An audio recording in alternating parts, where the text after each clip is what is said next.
Hello. Nice to see you. Great, thanks. How are you? Hey, How are you? Guillermo. Nice to see you. Jeremy, pleasure. Rebecca, Yeah, lovely to and see lovely you. to see you too. How are you? How are you? So I saw you walking home with the boys. I was sitting in my car doing stuff and I rolled down the window, but you were focused. One was Yeah. going crazy and the other one. Always.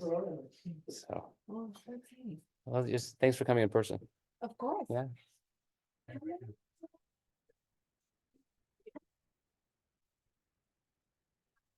Hello.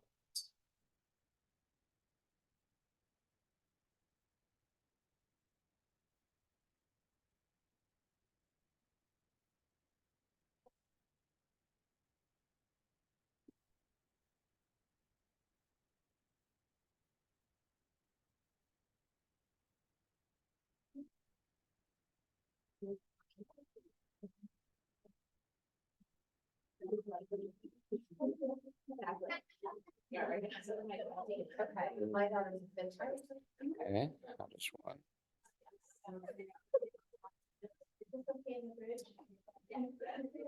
Oh, I wasn't sure about it now. You know that? Let me see. Yeah, I think so too.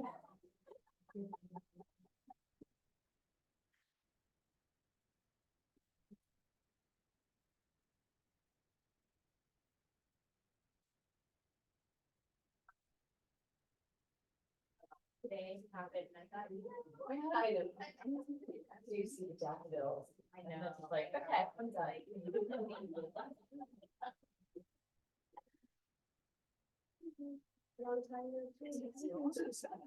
I don't know if Victoria already asked you, she was asking me.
Hello, we're just getting started here in a few minutes. We're letting people in. Thank you.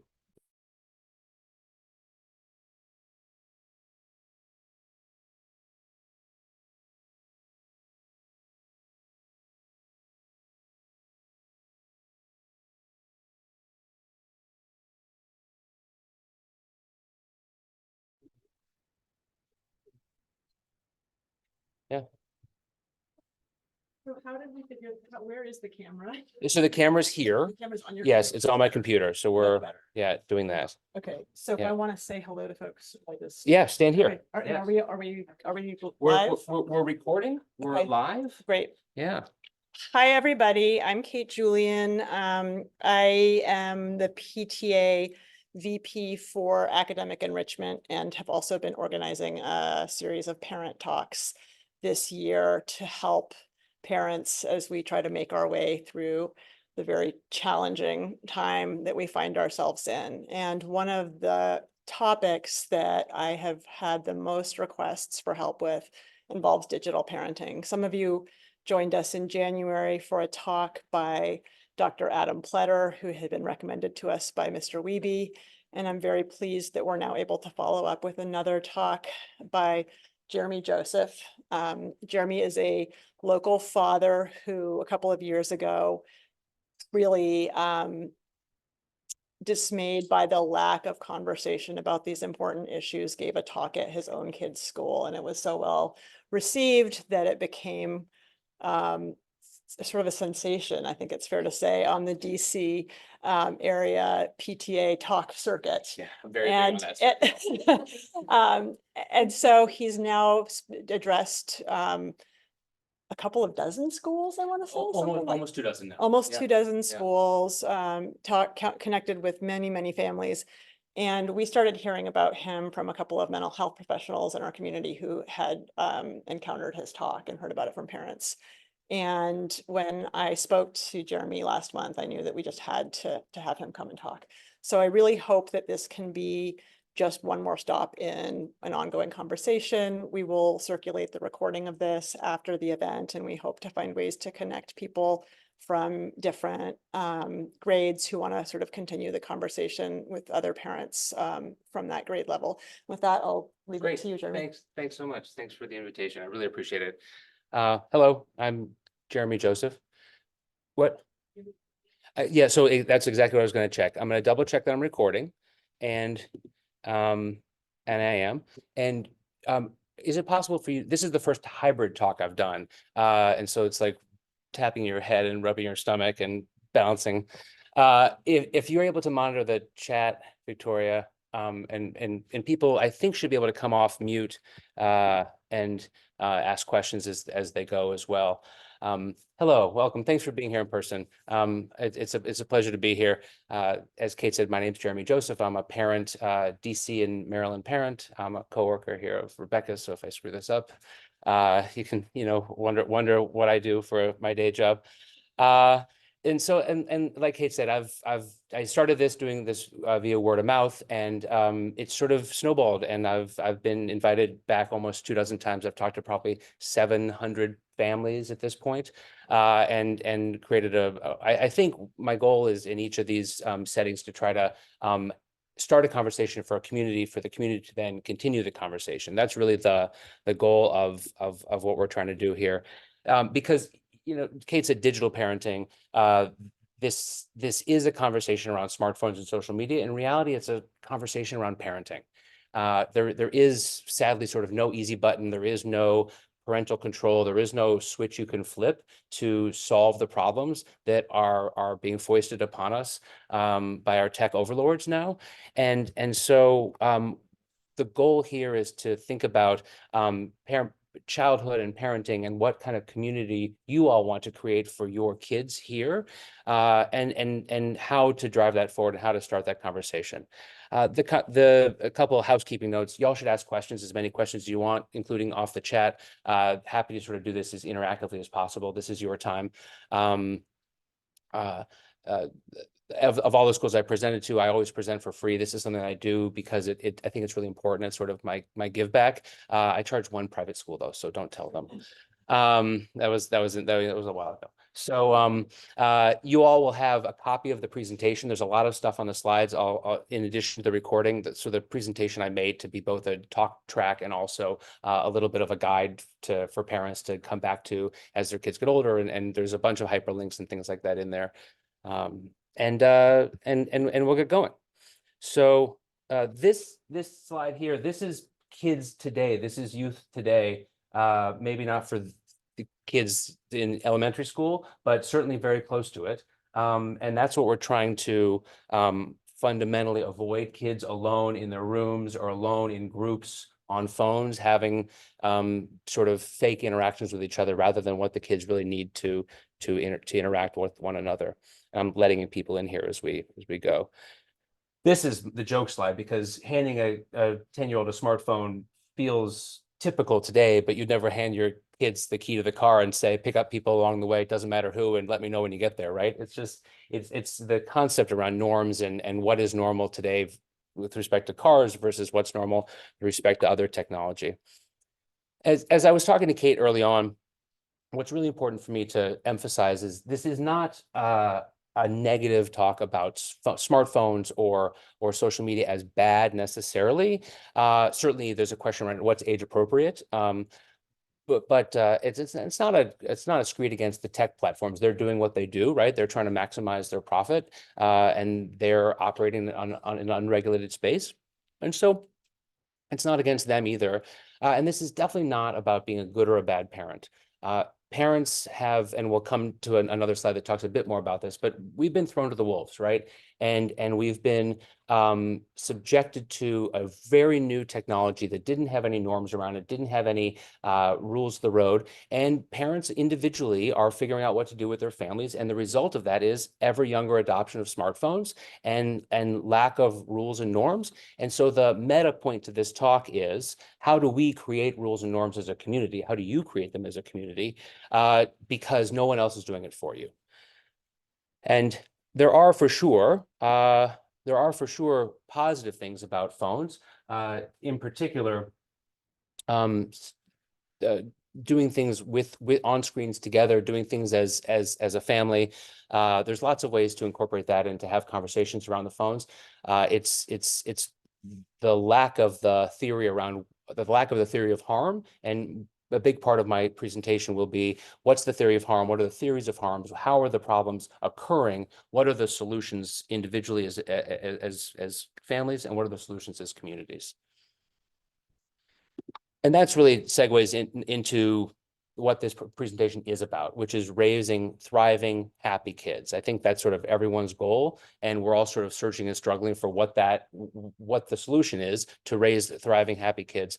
My thesis is parents need to work together to avoid the harms that come with smartphones and social media. And how do we do that, right? Number one is I'm going to throw out some baselines here, and this is for you all to figure out if this is right for your community. But waiting until 8th grade for a smartphone. Kids up to that point, they don't need it. There's lots of good tools and alternatives that we'll talk about for communicating with kids without giving them that computer in their hands. Certainly waiting until high school for social media. The kids are maximally subject to addiction and draw between 11 and 15 years old. That addiction and that draw goes down. Hello, welcome. Goes down after starts going down after age 15. So that those early formative years, the new research shows, this is from a Nature study, the new research shows is very impactful. And so there's a strong reason now to wait until high school to give your kids smartphones. We've talked about the alternatives. We're going to talk about the concrete steps, and I'll foot stomp it now. I'll foot stomp it a bunch of the times as we go forward. Another key is sleep and face-to-face communications. Those are the things that the phones have taken away from us and away from our kids. And those are the things that help regulate mood and behavior and emotional, and help avoid suicidality and a bunch of other things that we see as the phones become more prevalent. So jumping in.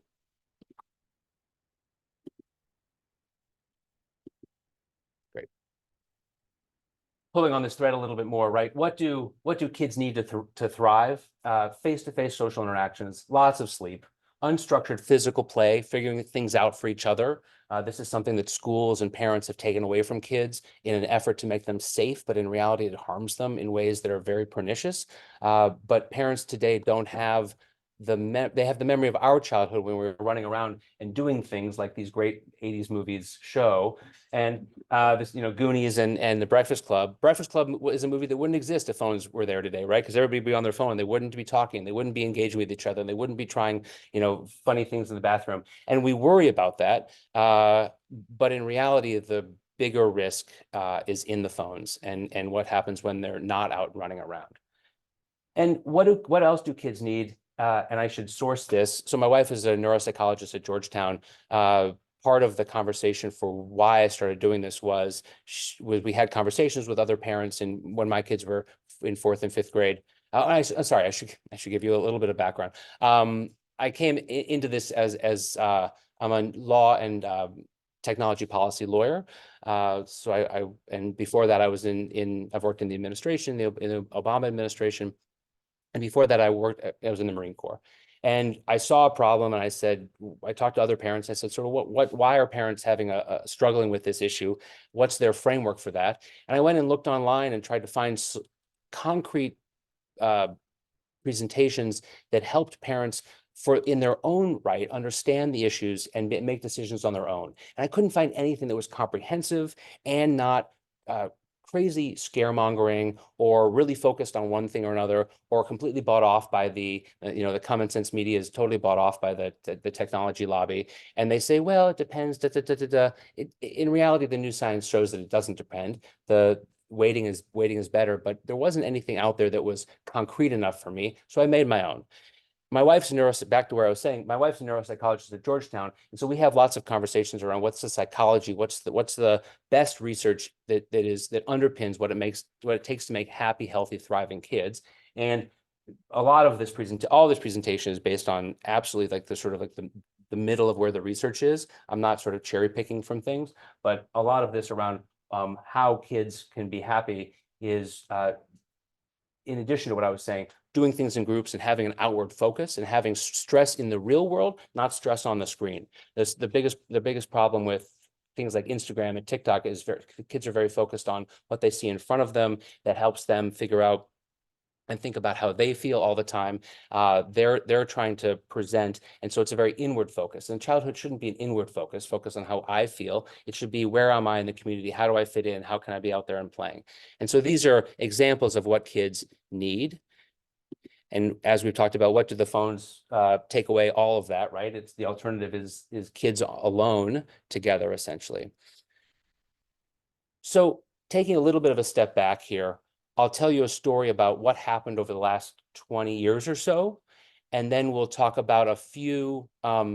We'll tease where some of the solutions are. We'll dive deep for a few minutes into a couple pockets that I think are particularly important. If you have other topics that are front of mind, you should ask them, and then we'll talk through solutions, and we can go through whatever questions you have at the end.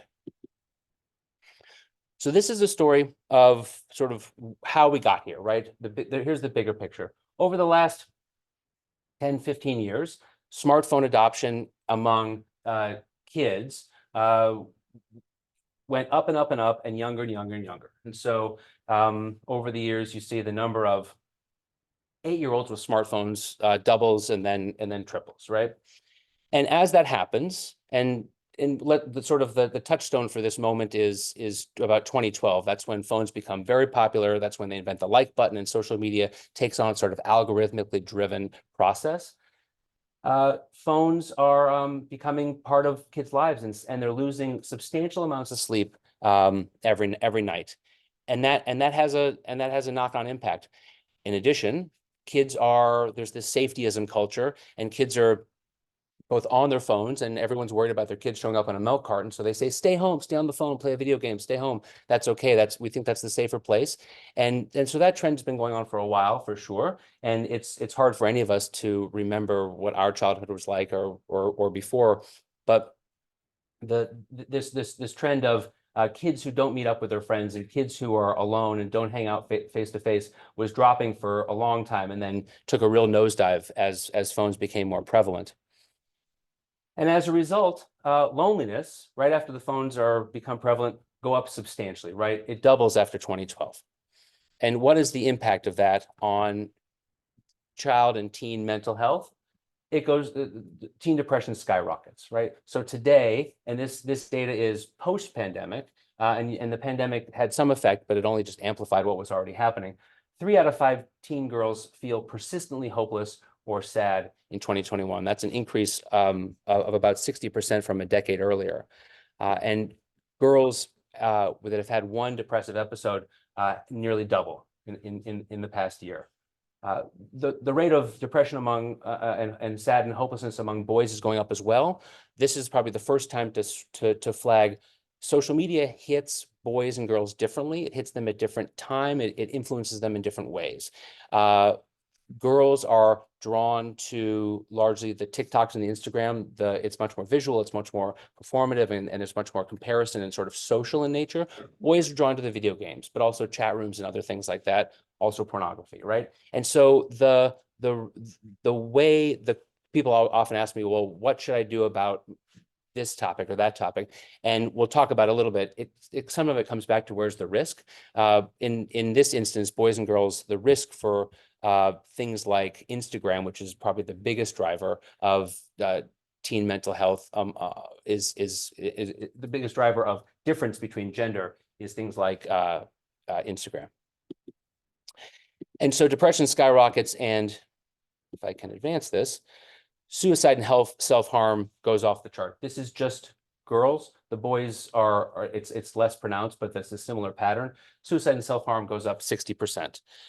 And again, it's not just the phones, it's what's happening instead of it's what the phones take away. It's the lack of the face-to-face hangouts, it's the lack of sleep, it's these other things that are happening.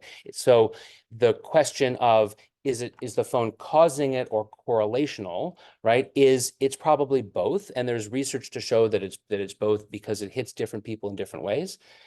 And there's quite a bit of interaction. And this is as I started giving this talk, these are the statements that I've had parents tell me that are sort of ahead of me, ahead of us in the process. They say, look, it's the worst parenting mistake I ever made. I wish I waited longer. But what they always say after this is, I didn't know. Right? They're not, no one's trying to screw up their kids. But they don't know, they didn't have the data. The data wasn't available in many instances. And so it was like smoking in the 50s. Everyone was doing it. And so it was okay. But then time moves on. And so, parents don't have the opportunity to hit the reverse button that many times. And so I've hit on all of these, and so I'm not going to march through it, but these are elements that I've talked through already in the presentation about what is happening with respect to social media and what is happening with respect to the smartphones. A parent asked me in the last talk I gave, hey, can you define social media? And you don't see that defined anywhere. So I defined it, right? I'm going to define it as something that is an addictive app or site, and it's addictive because it's gamified or it's algorithmically driven, right? So this is not a chat room. We're not worried about chat rooms. Discord is like a chat room. And so is Discord social media? I don't know. Can kids find all sorts of bad things in a Discord chat room? Totally. But it tends to be things like TikTok and Instagram and Snapchat that are encouraging kids to stay on longer and longer, because that's what their advertising model and their profit model is based on, is kids staying on longer and longer. That's the incentive for that addictive stickiness that exists in those apps. I'm going to skip a good amount of this.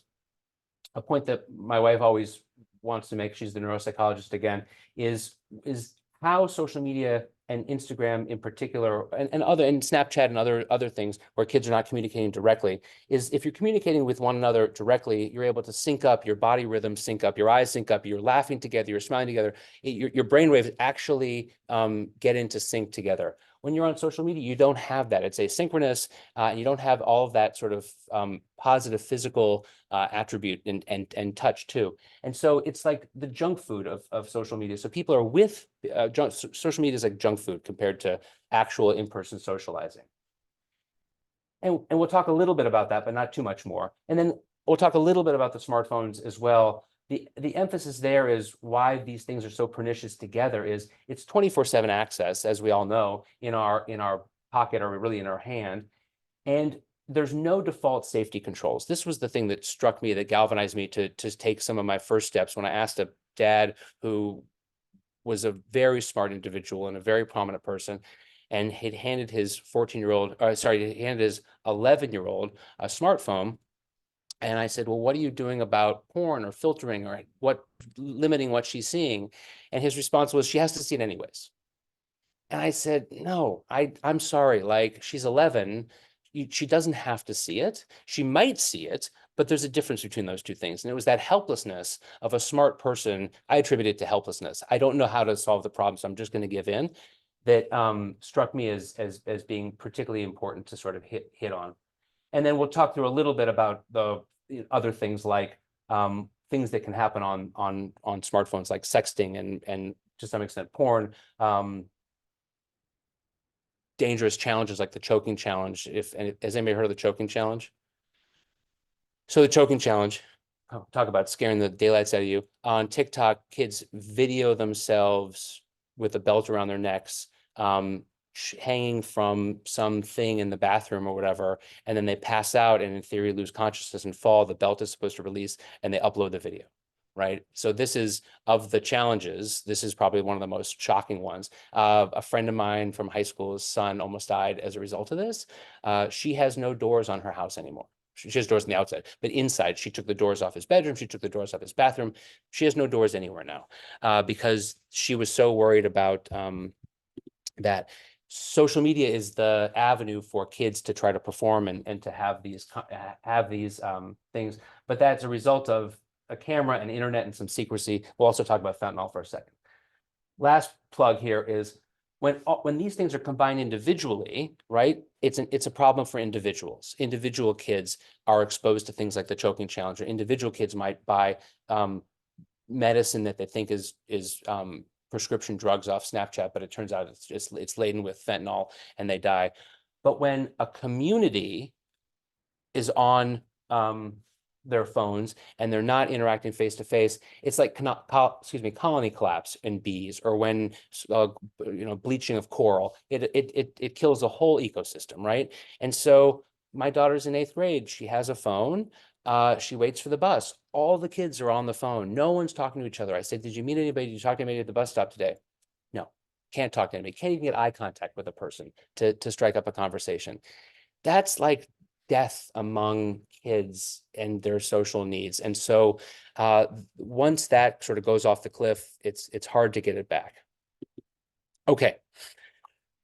And we've talked a little bit about this, and we'll push on and come back to it. So this is sort of the last, this is the last key piece here of adding into the problem set, so to speak, and then we'll start talking about solutions and go from there. So this came out, this is the Surgeon General, Vivek Murthy. He announced this in May of 23. It's the Surgeon General's advisory on social media and youth mental health. The Surgeon General doesn't do that many advisories. He's done one on cigarettes. He's done one on AIDS, on drunk driving, obesity, gun violence, and loneliness. Those are the ones they've done advisories on recently. So they've now added this to social media. So I'll play this briefly and give you a break from my voice. Social media and what it means for kids' mental health. Why now for this advisory? We're issuing this advisory to sound the alarm. Surgeon General Vivek Murthy says there's not enough evidence to show social media platforms are safe enough for kids and teens. We see rates of depression and anxiety and suicide and loneliness going up among young people. And I'm concerned that social media is an important driver of that youth mental health crisis. This is the defining public health issue of our time, youth mental health. I've been extremely grateful for the Surgeon General. He's been out front. 2 years ago at the State of the Union, President Biden mentioned social media companies and kids in particular. That was the first time that I could ever find that a public official, a leader in America, said something negative and clear about social media. And so if we think through where we are in this sort of cycle of technology, we're only 2 years into this becoming sort of part of the nationwide conversation, and having anybody in a position of authority liken it to something like cigarettes or drunk driving. I find the cover of Forbes magazine from November of 2007. It was just 17 years ago. It's the CEO of Nokia, and he has a cell phone up to his ear, and it says, "Can anyone catch the cell phone king?" Right? I mean, that was recent memory for me. And I was in law school then, and so as new parents coming up and with kids in elementary school, it's hard to know a time in a life when phones weren't part of childhood and this wasn't a constant struggle, but it was like yesterday. And so it's like yesterday, and they achieved near instant universality, and there's no established norms. All of these organizations totally failed us in helping us create things. And so you have a schmuck like me standing up in front of you, because what we have is, and the only way to solve it is we have a massive collection action problem. And as I told Kate before, we've basically just been thrown to the wolves as parents, and we have to solve the problem ourselves. For nearly any other topic, there's safety limits, and there's an expectation as to how you can do things and when you can do things as a child, except for phones, right? And so I go back to the Surgeon General who said this on CNN a year ago, which was, I have to admit, a year and a half after I started giving this talk, but it was nice to have him say the same thing.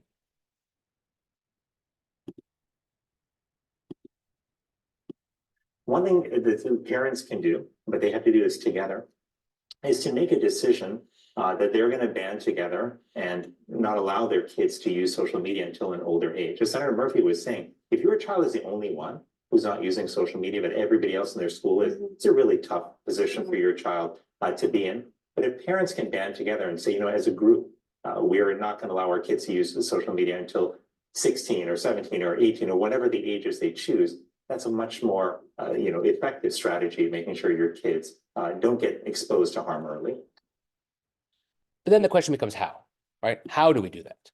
And the rest of the conversation is sort of how and helping marshal arguments and understanding how these things work in a little bit more granular detail to both come together to galvanize us as a community and to avoid it. But the easiest way to do it is to not buy the products in the first place, right? I'm sure many of the people in here have many of these products that are on the screen here, or know people that do. I've had in 4 or 5 years ago, there was basically one.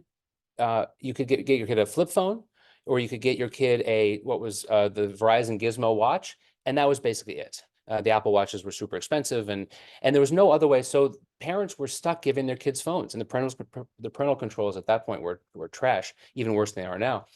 And so parents had wanted to communicate with their kids. They wanted to be in touch with them. That's totally reasonable, and it helps you perhaps give your kids more freedom to move around when you can communicate with them.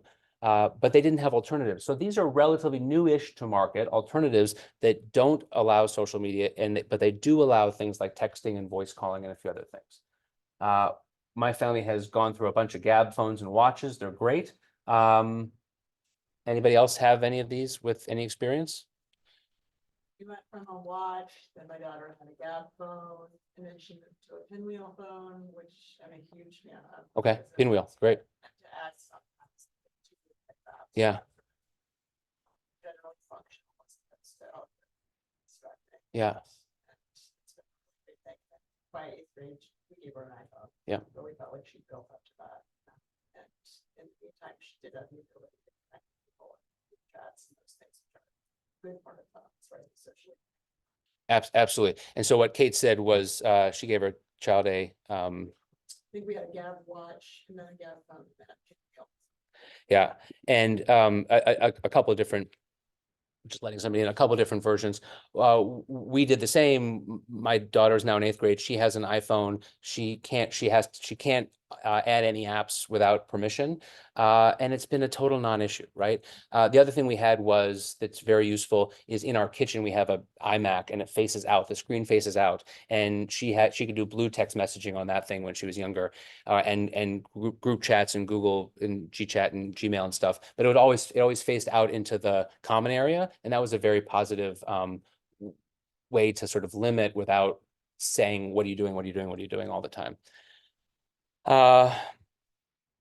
So how do we, just a couple more, there's a few pieces of research that have come out very recently around, and this is new, around smartphone adoption, smartphone use, and then mental health impacts. And I think it's really important to emphasize the latest data in addition to sort of some of the more high level stuff that we've talked about, which is that heavy social media use, right, quadruples the risk of clinical depression for girls and doubles the risk for boys. And so the question I ask is, like, can we think of any single choice that we can make as parents that would so impact our kids' mental health? If we were to be asked, hey, would you like to double your kids' risk of mental health? You'd say no, right?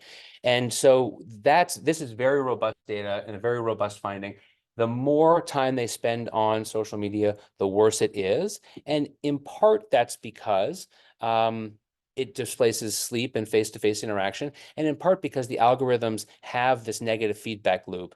This is a slide from an internal Instagram presentation that was came out with Frances Haugen, the whistleblower, who's a total hero. And the point of it is that Instagram is owned by Facebook. So Instagram and Facebook and Meta, they know that social comparison creates a negative feedback loop for kids. And the more negative stuff they see, the more they consume. And obviously it has a negative feedback on how they feel.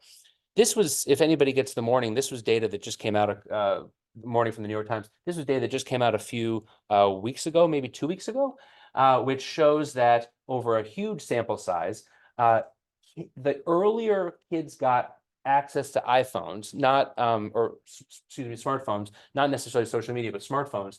The earlier they got access to smartphone, the more they're struggling as they become adults. And so there's now this was data that people were sort of waiting to find. The earlier they get access to smartphones, the more they report struggling as young adults. After having read some of the research, this goes both ways. The kids that are socially anxious and want the phone to disintermediate their relationship with the world, or to disintermediate and to make the bus less scary, to be able to look at something, are the kids that are probably going to do worse down the road anyways.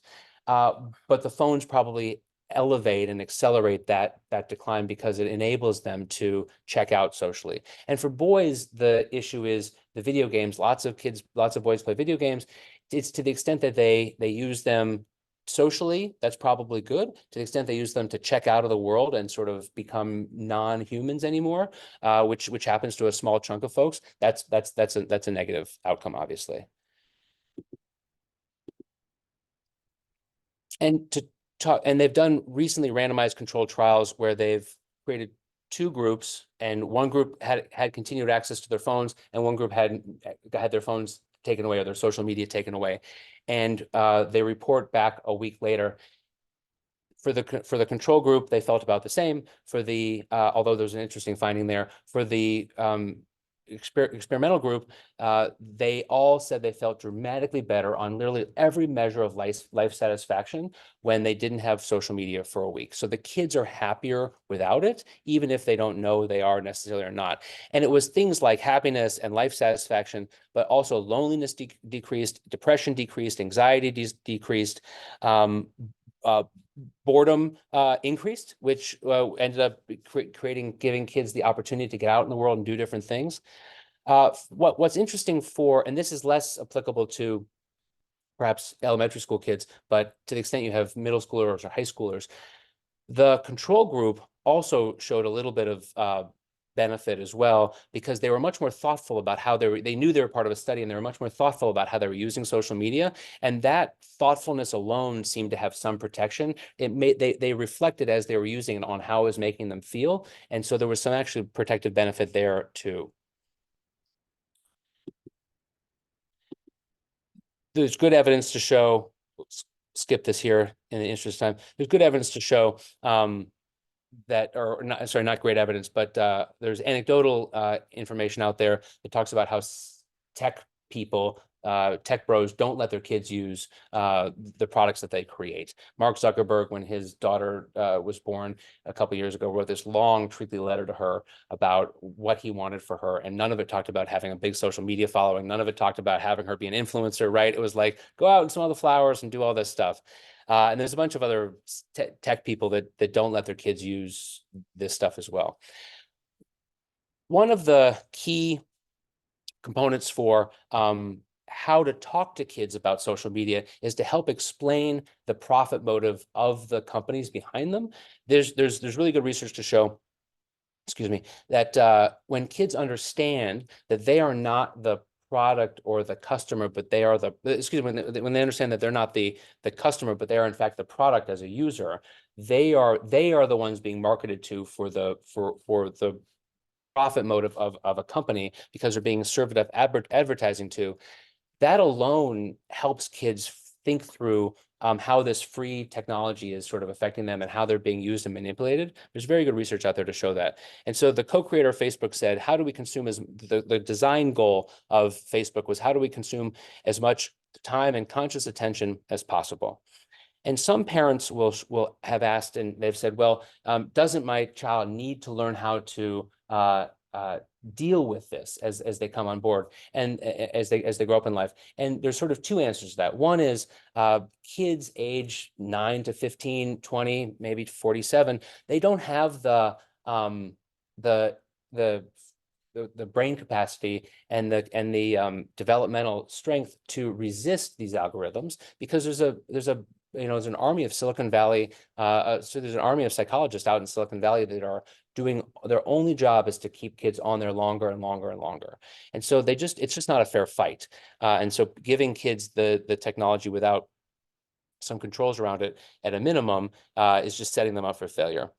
So we'll talk briefly through how the algorithms work, because I find this clip by Frances Haugen, the Facebook whistleblower, to be probably the most salient around social media, and then we'll move on. And by the way, when she talks about Facebook, she's talking about Instagram in this instance. Facebook knows that when it comes to addictive behavior, right? So teenagers are not as good at self-regulation as adults are. And the highest rate of addiction to these platforms happens when kids are 14 years old. So it's not just eating disorders, it applies to all kids, because these things are like cigarettes. Teenage brains are still developing, and kids say, I know these platforms make me feel bad, I can't stop, and if I leave, I'll be ostracized. Specifically with regard to teenage girls, we know that the algorithms, because they use something called engagement-based ranking, that's where you prioritize content based on its ability to elicit a reaction from someone. That might be a like, it might be a comment, it might be a reshare. That when you do that, the most extreme content gets the most distribution, because it is the most likely to provoke a reaction from people. What Facebook's own documents show is that people can come in there and follow a pretty innocuous interest, like healthy eating. And just by clicking on the content that Facebook provides, they'll get shown more and more extreme content and get led to things like anorexia and self-harm content. Sometimes kids or even adults, let's be honest here, will engage in self-soothing behavior. So they'll be anxious about something, they'll be stressed, they'll be depressed, and they'll self-soothe by just scrolling.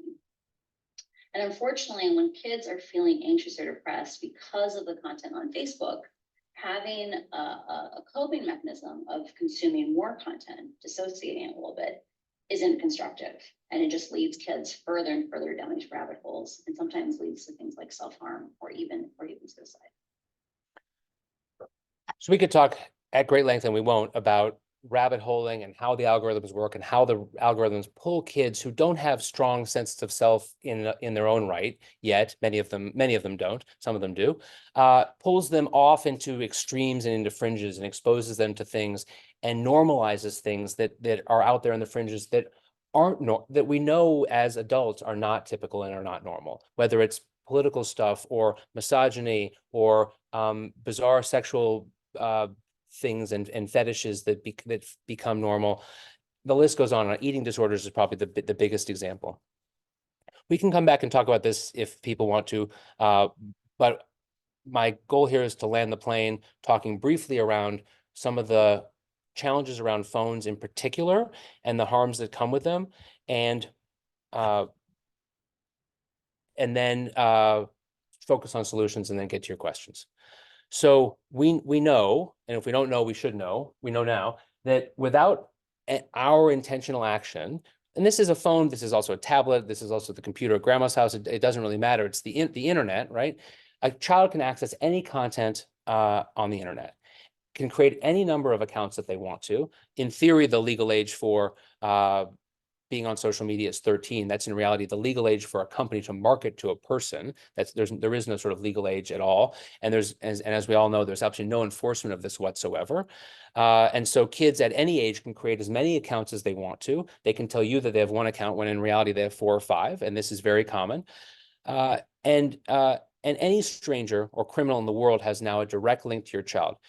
When that child is on a computer in the living room, that's one thing. When that child is alone on her phone at night, dealing with something, that is an entirely different situation. The risk profile, the phone itself increases the risk profile dramatically.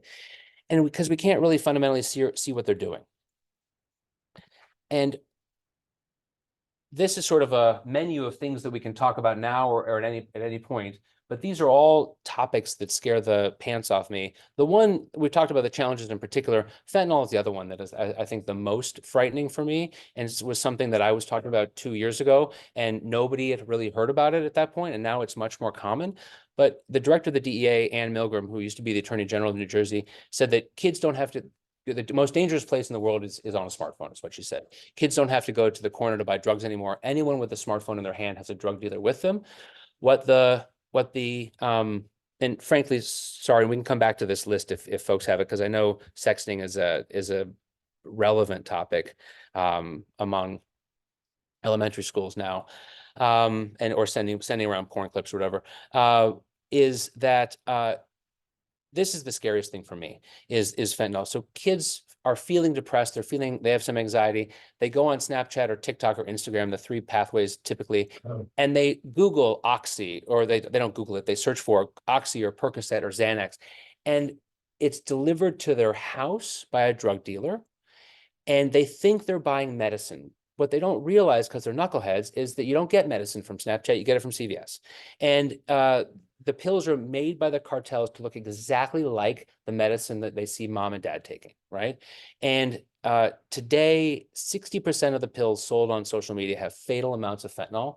And you walk in the next morning, your child is at her desk or his desk, dead and cold and blue, and you can't touch them because they have so much fentanyl in their system. They're basically like radioactive, right? That is the thing that scares me the most, because these kids aren't overdosing on fentanyl, and they're not taking drugs with the intention of that. They're getting poisoned, right? Basically by the cartels, and the first pill can kill them. And so this is the thing that scares me, but there's solutions, which is conversation. Talked very briefly about sexting. I had to include a definition because somebody said, a couple of talks ago, what is sexting? And I said, okay, well, this is very important to continue to baseline, because we all come at this from different amounts of information. 21% of kids 9 to 12 say it's normal to send or receive a naked picture of a person they know. 15% of kids 9 to 10 admit to sending nude photos of themselves, and 50% of sharers sent a naked picture of themselves to a person they didn't know in real life, right? That's crazy, but it makes a little bit of sense if you think about Instagram. There's so much porn out there, and Instagram and TikTok glorifies and sexualizes everyone, women in particular, right? And the more skin that they show, the more likes that they get. That's proven. And so sending a picture of yourself feels, and it's all public, so sending a picture of yourself doesn't feel so different than what they're seeing every single day. I'll jump to the solutions. We can come back to any of this stuff. Oh, sorry, the last one here. This goes back to, this is the last sort of trouble slide. This is again from an internal Instagram presentation. The question was, when you have felt blank, where did you go for help? And in America, some kids will go to talk to their friends. In the UK, they say they'll go nowhere. Kids rarely ask for help because they feel like they have to cope alone, because they think mom and dad don't understand. And why don't mom and dad not understand? In part because this technology is so foreign, right? And in part because we don't have this in our parenting DNA yet to talk to talk about it and narrate it. The kids are on the floor. We all know tummy time. Oh, you touched your block. You narrate what they did. What a good job. You gave your sister the spoon when she asked for it. All that's part of, we know how to do that nowadays. But what we don't know is how to have conversations with our kids about technology sort of constantly. And not in a judgmental way. Oh, that's so stupid. I can't believe you're watching that. Oh, tell me what you're watching. Peppa Pig. That's what do you like about that? How does that make you feel? Da, da, da, da, da. And you start when the kids are little, and then the conversation becomes normalized as you get older. I saw this, I did this, and you have that as part of your sort of parenting pattern. Of course, we give our kids screens, me too, to like, go away. I need to get work done. I have to make dinner. I have to do all this other stuff. And so it's not part of our parenting ritual to and have those conversations with them. That's a challenge, right? But that's sort of how I think about doing things differently sometimes in my family. So these last few slides are recap slides and focus on a bunch of stuff we've talked about already. What are the major risk factors? We've talked about some of these anecdotally as we've gone through. I'll just hit this one time. The genetic risk factor is huge, right? If you have a strong mental health challenges in your families, if it runs in your family, that is your children are more likely to be predisposed to finding phones and social media to be addictive and problematic down the road. Some kids, it just doesn't affect them, right? Some girls can be on social media all the time. They like it and they thrive on it, and it's not a problem for them. So this isn't everybody, right? There are some differences among the kids. Gender is a big piece of it. Access is a huge part about it. When did they get it? How many apps do they have? Did you hand them the phone and tell them, hand them the keys to the car and off they went? Or did you sort of walk them through this as they went forward?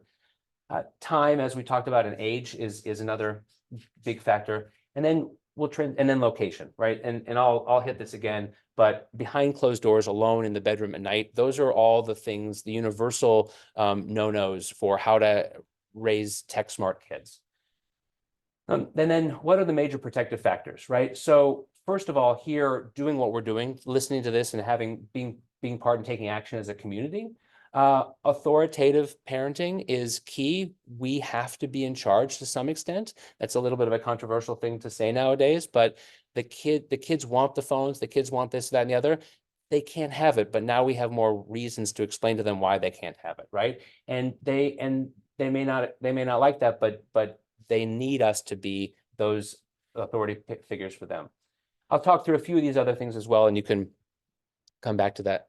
So what are the best ways to delay and to solve this problem? So banding together, as the Surgeon General said, trying alternatives, discussion, lots of discussion. If you don't feel comfortable talking about a given topic with your kids, what I say is don't give them a phone or the ability to access it, right? Help them see what's around the corner before they run into it on their own. Yeah.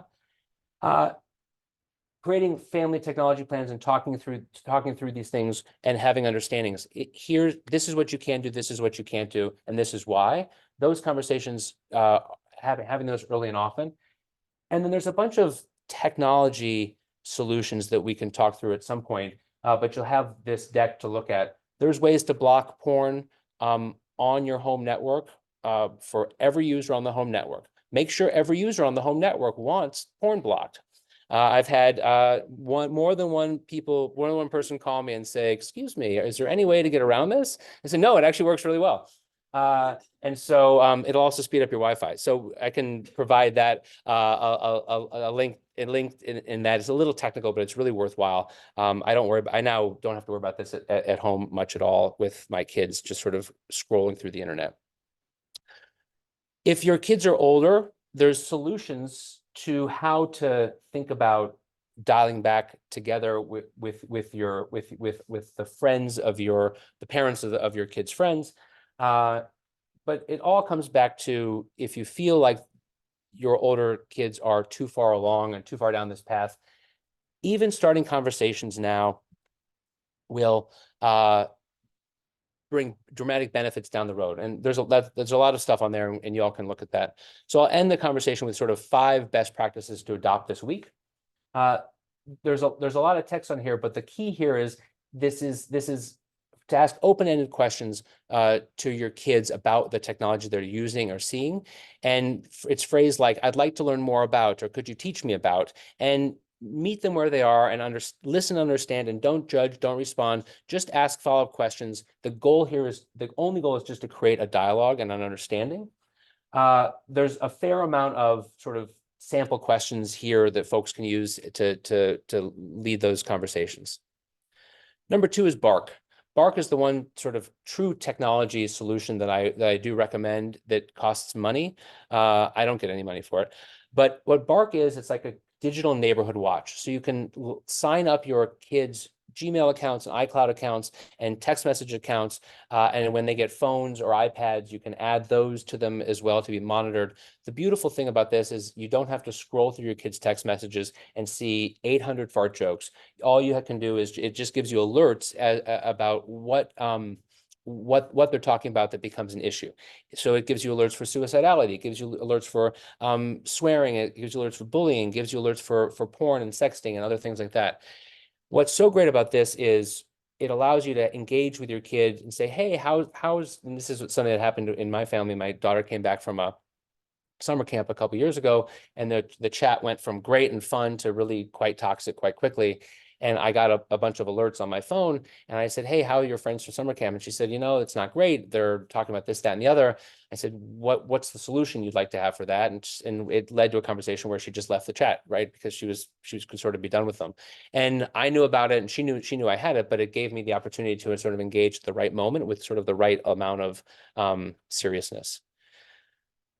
So the last three rules here are no screens or phones or video games in the bedrooms, in bathrooms, or behind closed doors ever. That's to protect against all the problems with the phones and to limit the amount of time. You can only spend so much time in downstairs scrolling on your phone before mom and dad says, hey, go do something else. But when you're upstairs in your bedroom and it's late at night, that becomes sort of a real recipe for disaster. Kids' screens remain off and inaccessible from a little bit before bedtime until a little bit after breakfast. This is key, but if your kids' friends are on late at night and all through the night, it's hard to be successful in that regard. So the recommendation there is to work with a couple of of the friends' parents and have them all turn the phones off at 8 and turn the phones back on at 8 in the next morning. So everyone can get a good night's sleep and they know they're not being left out of stuff. And then the last thing is, one way to improve face-to-face communication and face-to-face contact and build trust in relationship between the kids is no screens at the dinner table for everyone. That's mom and dad too. So, and then to end where we started, the meta point to all of this is, can you as a community band together to delay adoption based on some of this information? Wait Until 8th is a tool that some people talk about, and adopting these 5 best practices and go from there. And so I'm happy to answer any questions, and I appreciate you, your time.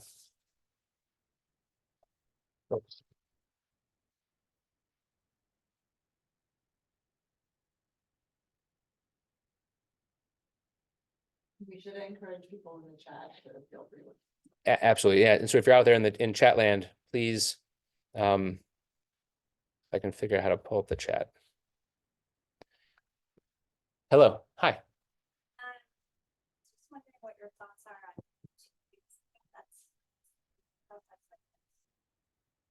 Yes.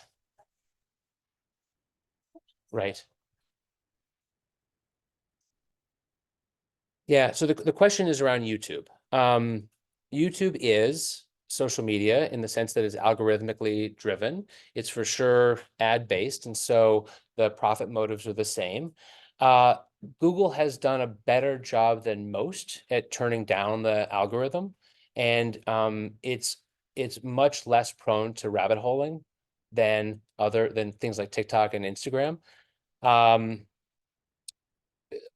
It also has the autoplay, it has the endless scroll, you can watch forever, right?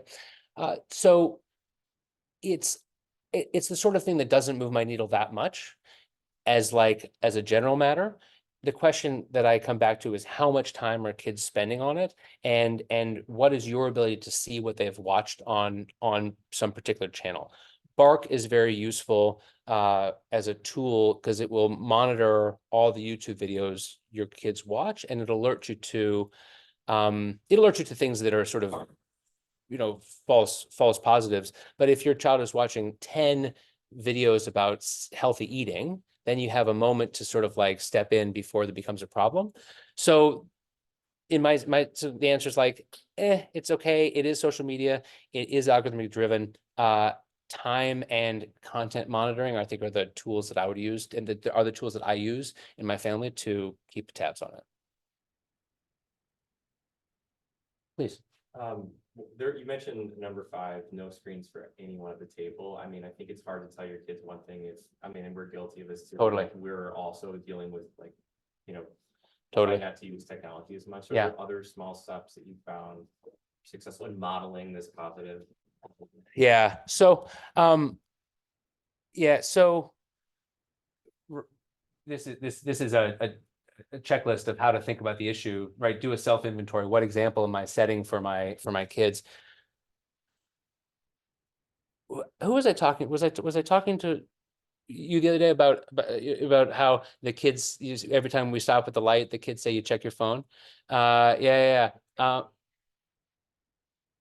Yeah, right. I had a similar, you mentioned that. I had a very similar moment the other day. I try to be very, I try to narrate what I'm doing on my phone when I'm on my phone. Uh, I, I don't bring my phone upstairs. I do charge it downstairs. I follow that rule.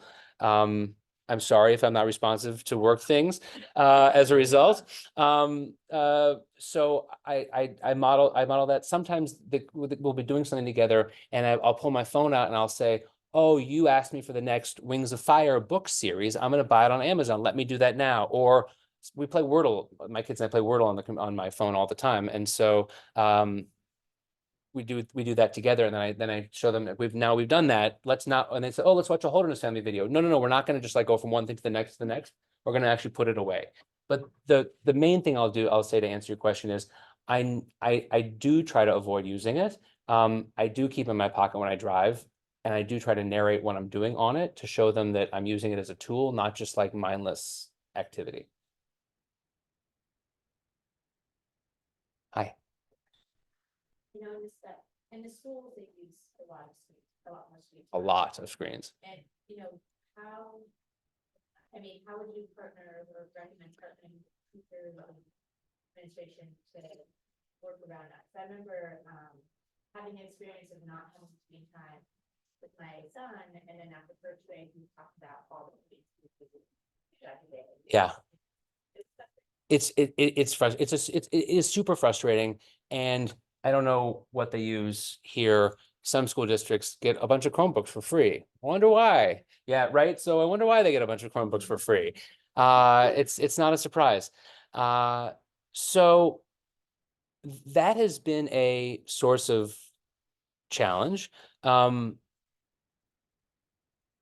It depends a lot on your district. The Montgomery County systems are better than the DCPS, having been in both. In DCPS, it was just the Wild West. So we're better off. The kids are less able to get off track in Montgomery County than in DCPS. So consider yourself a little bit lucky, right? It could be worse. What I find in having conversations with school administrators, and I did this at my daughter's middle school quite a bit, was everything is online. The assignments are done online, the tests are online, the grading is online, everything is online now. And so it's up to the teacher to and to the school to figure out when kids can put the things away and when they need to be on them.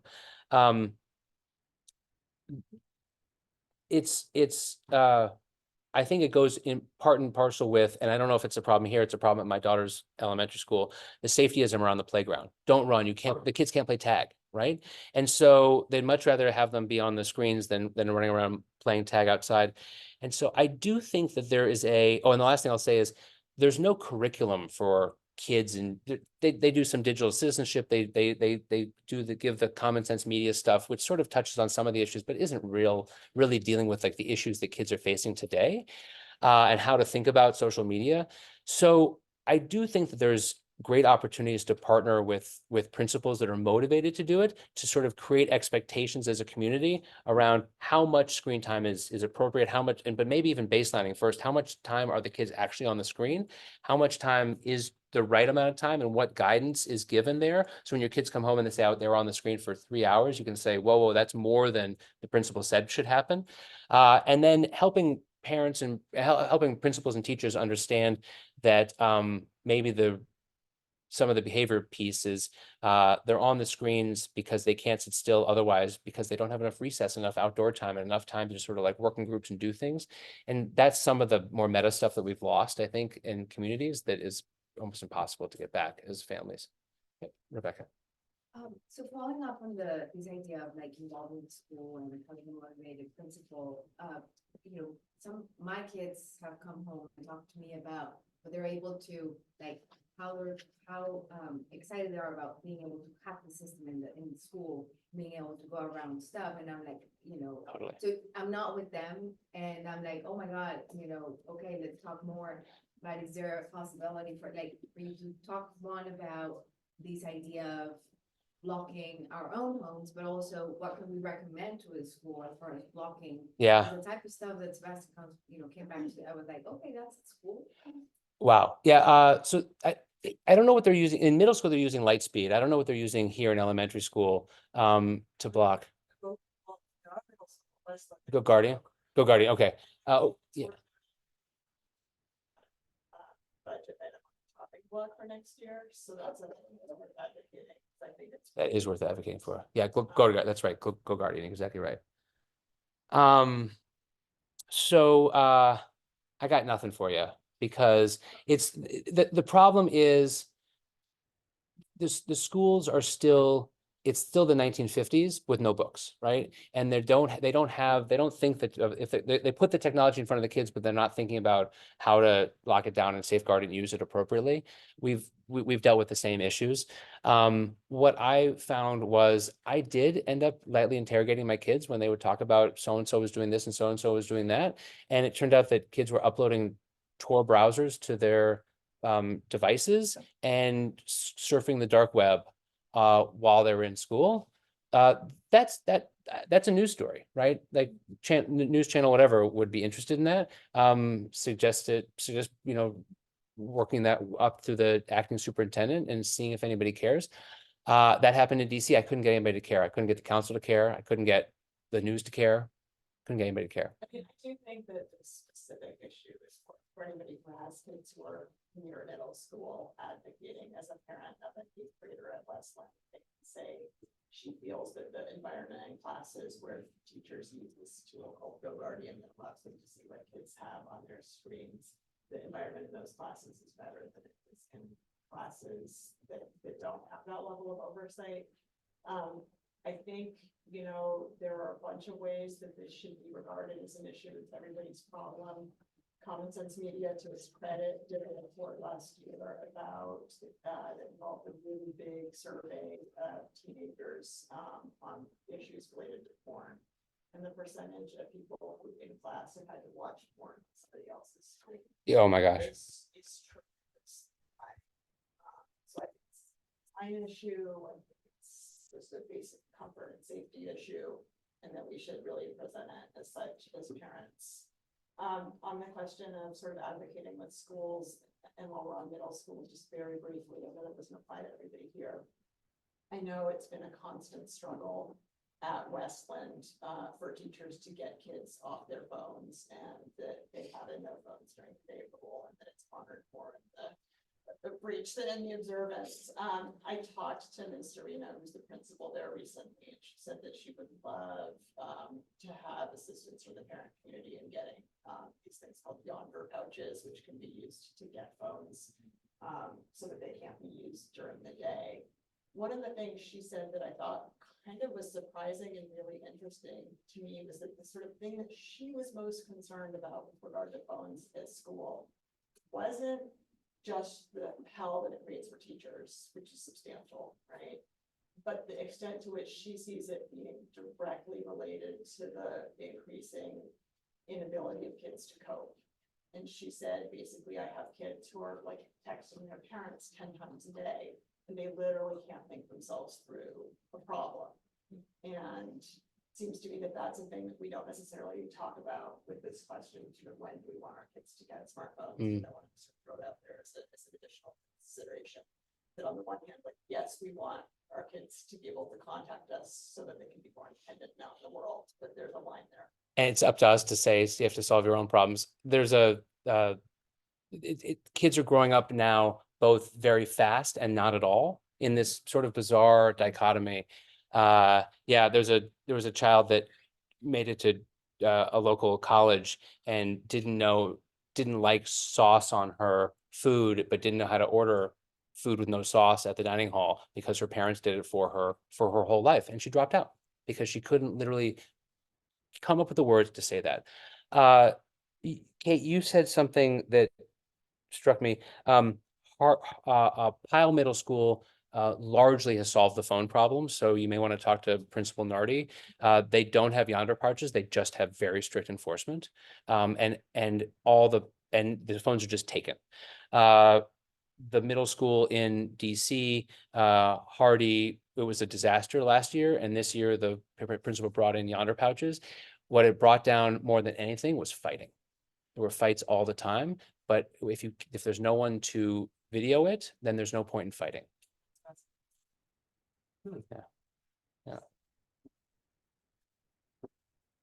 You were mentioning earlier that Instagram was particularly toxic. And Yeah. I was wondering if the content that is most consumed on Instagram that's dangerous is of people that the kids know or people that the kids do not know?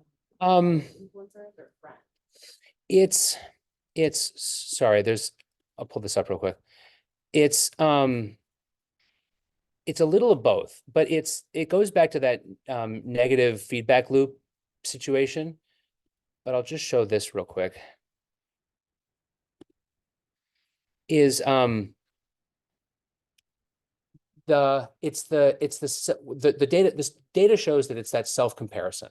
It's FOMO. It's seeing other people out there in the world looking like they're having more fun than you are, looking better, looking skinnier. Of course, they all have filters on right now, so none of it's real. And then not knowing that their life is roughly the same as your life, but it feels so much worse. The data shows that just on that first point, I don't know if you've seen kids go to the beach nowadays. They'll like walk to the beach, they'll take off their clothes, they'll lay down, they'll take a picture of themselves, they'll stand up and walk back to the car, right? Because the sun's dangerous. And so it's like, it's like there I was at the beach, boom. But in reality, they weren't. The data shows that kids that are most harmed by things like Instagram are ones that are a little bit socially anxious and they're passively scrolling. And so a lot of passive scrolling dramatically increases depression, dramatically increases loneliness. The flip side is for kids that are content producers, there's a huge pressure in curating a brand and curating themselves and being out there, and for girls being overly sexualized. And that's a big performance pressure. Both of those people have very different lives, but they're all focused on themselves. And so that's bad. Self-focus is bad, and that's what it drives more than anything.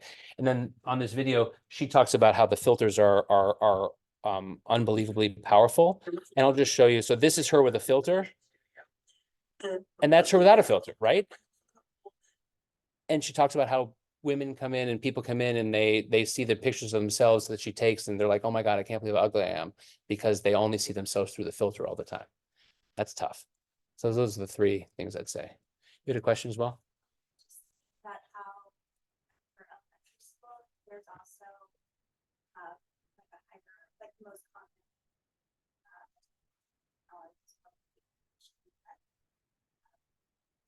Mm-hmm. that, you're focusing on maybe like what's coming. Yeah. That's the start of the sentence.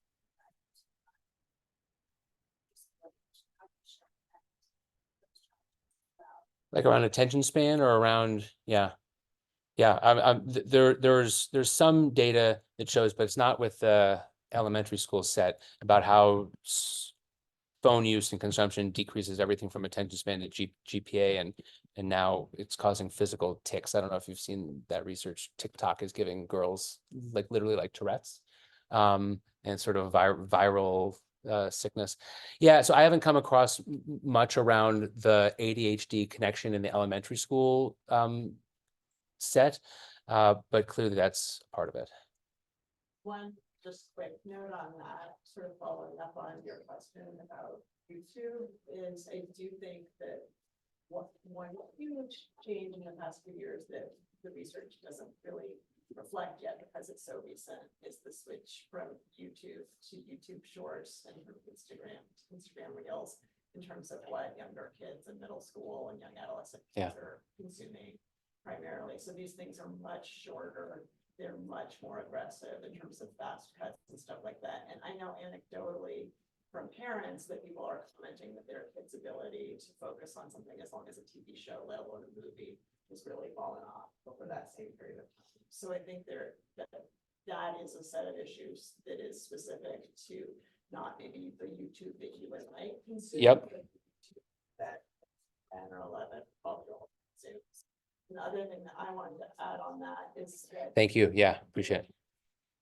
Problem that some reports that have come out recently have highlighted in terms of just how aggressive the algorithms are, what they're doing specific. You want to say more about that? That when you set up a new YouTube account that's generically a 13-year-old boy and given no other sort of attributes, and you just let the algorithm take it where it will. Within an hour, they're getting fed explicitly misogynistic content. If they just continue to advance, they're also getting explicitly sort of white nationalist content within, a couple of hours, things featuring, neo-Nazi and other types of imagery. I can share these reports with you. Yeah, and let me, so what, just to broadcast this out to TV land, the question is around, how is social media affecting younger kids, with respect to attention spans and potentially learning differences in ADHD? And Kate was adding, one is the clip length is dramatically shorter and is very short as 10 or 15 seconds, which every new clip gives kids dopamine hits. And so they're all YouTube Shorts or Instagram Reels or and that's one piece of it. And then what she was saying was how YouTube and other and I did not know this, but I know other platforms have similar tendencies to send kids down deep dark paths, about how it's YouTube can, if you create a generic account for a 13-year-old boy, it will start serving up misogynistic, conspiracy related and white nationalist content, without any sort of other direction by the kids. And how probably it's right. Yeah.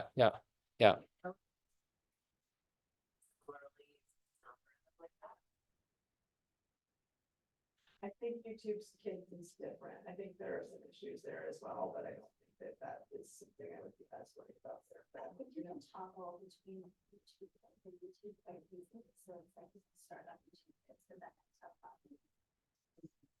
Yeah. And with all of this, it comes down to, do you have any ability to know what the kids are seeing, right? And the more time with this sort of YouTube or TikTok or Instagram sending kids down, if they're on for 5 hours, they're going to find the end of the internet. It's not going to be pretty. And whereas if they're on for 30 minutes a day, it's self-limiting in its harm to some extent. Just like that quantity point, I think is so important, because I certainly, in conversations with fellow parents as we wrestle with this over the past several years, there has been sometimes this sense of, oh, well, it's futile, like they're going to see whatever the bad thing is. And so as that parent that you were mentioning said, they may as well cope. But I do think quantity matters a lot, right? So there's a big difference between like being able to watch Pornhub 10 times a day, like at school in your pocket as a developing adolescent, and seeing it occasionally. Like those are just really different things in terms of what their impacts are going to be. Those are. So I don't necessarily think it's a matter of like, this is Pandora's box, and once it's opened, it's done, and it's just let them at it. I mean, it's No, a matter of we're in charge. We can pull that back right at any point. That's exactly right. One of the commenters said that she's an ER doctor and she's seen triggered teens who've seen videos shared about kids harming themselves, and then they were led to engage in self-harm as well. There is on TikTok and on Instagram and on Twitter, even before Elon bought it, there is whole pockets of communities out there that are glorifying and promoting cutting and all kinds of terrible self-harm out there in the world. And so this doesn't surprise me at all. But it's the challenge with this issue is kids come into it and because it's interesting, they're like, I'm feeling sad. And then they self-identify with a certain behavior like cutting, and then they become cutters, and then they block out all kinds of other feedback to the contrary, and they hide it, and then they dig deeper and deeper and deeper into it. And it's very hard to get them out of that because they've self-identified and they've normalized it among themselves. That takes a lot of time online to make happen, but it's possible. Anorexia is a similar sort of cycle. There's an interesting documentary called The Social Dilemma Yeah. on Netflix, and they cover all of this. But what I thought was really interesting was they interview all the executives from the early days of Facebook and Instagram, all of them. Yep. And they also have kids basically like acting out what can happen. And I think it's like 3 different scenarios with different vignettes. And then the third part of it is what's going on in your brain and how all of this is working. And it's very interesting / quite disturbing on where it gets to. And then the very last question, they ask each of these executives, would you give your kids access to social media? And every single one of them say absolutely not. Oh, I should pull that clip. That's great. Yeah. Yeah. What's your name? Jamie. Jamie. Yeah, what Jamie talked about is the social dilemma. There's a couple other Screened Out and Childhood 2.0 are also good in the sense that they're totally terrifying. The social dilemma focuses on the social media piece. Childhood 2.0 I found even more interesting because it's a bunch of teenagers talking about their lives online and what they see and do, and sexting and being pressured to send pictures and this, that, and the other. And it's very real. And feels like their lived experience is very valid. So these are all hyperlinked, and you'll have these to click on if you want. Question about, could you say a little bit more about the limits of, you alluded earlier to some of the limits of screen time, the iPhone's parental control software. And I know that you said a bit about what Bark does. Yeah. Could you just sort of talk through, what some of the things that screen time doesn't do, or? Sure. So I feel like I've gotten a PhD in like screen control technology on an iPhone and different platforms. There is no way to lock down, short of basically being an IT admin and sort of administering this, but the iPhone, of course, doesn't let you do that, right? They out of concern for privacy, block apps like Bark from being able to figure out what your kids are actually doing on TikTok. Thanks, Apple. Appreciate that. So there's no silver bullet. There's no way to feel safe and control and feel like everything's ring fenced because the products just are not made to be safe in that regard. So I approach it as sort of layered defenses and layered systems with an expectation that they're all going to fail if you have a child who is motivated to get around them. So you get an iPhone and you hand it to your kid. What can you do in that instance, right? Some people, the wait until 8th folks have a decent conversation, have a decent blog post about this. But the problem is with all this stuff, it's like 6 years old and iPhone technology changes. And so the directions are not that clear anymore. But screen time does allow you to have the iPhone go dark at a certain time for apps that you don't want them to be able to use. It does allow you to prevent them from downloading or deleting apps. It does allow you to install a VPN to limit and eliminate porn, pocket porn, right? So those options are there. And so if my advice would be, if you're going to give your kid a phone, you can start basically with nothing. Hey, you can here's a calculator and a camera, and then you can slowly build up from there. On the desktop side at home, you can do things where you block porn, and screen time is also useful. The Google controls are much less helpful and much more clunky to use on the Android side. So that's all a little bit better. When you allow your child to have access to an app, whether it's Snapchat or whatever, those companies are slowly increasing their parental control and their ability for parents to know what their kids are doing, but they're being dragged there by just shame and dead kids. And it is not set up to meaningfully allow parents to have control and to know what the kids are doing. And so my gut there is like, it's just not safe the way it is until there's a law in place that forces the companies to be responsible for the harm that they create, and we're not there yet. I mean, I was shocked when we did move to the iPhone by how little it did, because I had thought, well, I'll still be able to have the ability to monitor her texts, you know, no, Nope. absolutely not. Nope. And, you know, I know that at this school in fifth grade in recent years, there have been really big group chats that went way out of control. And these kids don't have anybody looking in and giving them. No. you Bark- know, and Bark- so Bark there's is great. rules. Yeah. So don't tell people to kill themselves, don't show porn clips, don't be up texting at 1 AM, nobody's watching. Yeah. And we know, yeah, you know, I've heard from various people who have seen them, that all of this is happening, so. Yeah, Bark is great for that. Yeah. Yeah, Bark is the solution. Bark is the only meaningful solution to that problem. It will work on an iPhone. It's asterisk, right? If you connect your kid's text message to it, like on a desktop, then it will work. The iPhone, it works for in some respects for text messaging, but it does work better than nothing for sure. I know we're almost up on time here. The other thing that they don't talk about is screen time says it might say limit adult websites, but what it doesn't say, nowhere does it say that's only in Safari. It doesn't, if you let your kids download Chrome. Yeah, oh yeah, welcome. Been there. Suddenly Chrome is. Chrome, no, it doesn't say that, but literally nowhere in the manual does it say Chrome, we can't stop Chrome. Okay. Yeah, All right, this is actually for the parents of children at RT. They have a hard stop at 8. So I want to send you guys down to get there. But I first want to thank Jeremy Joseph. my pleasure. Thank you all. Thank you. Well, we are going to be sending out Google Forms after this to connect parents by grade level. We're going to talk to other parents, start talking about social media plans, trying to see if you can, you know, compare notes.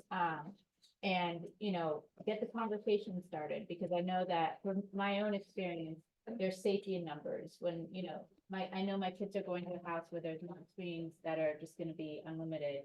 It's a more comfortable place to send them to. Yeah. So, Exactly yeah, right. and we're all kind of navigating in this, you know,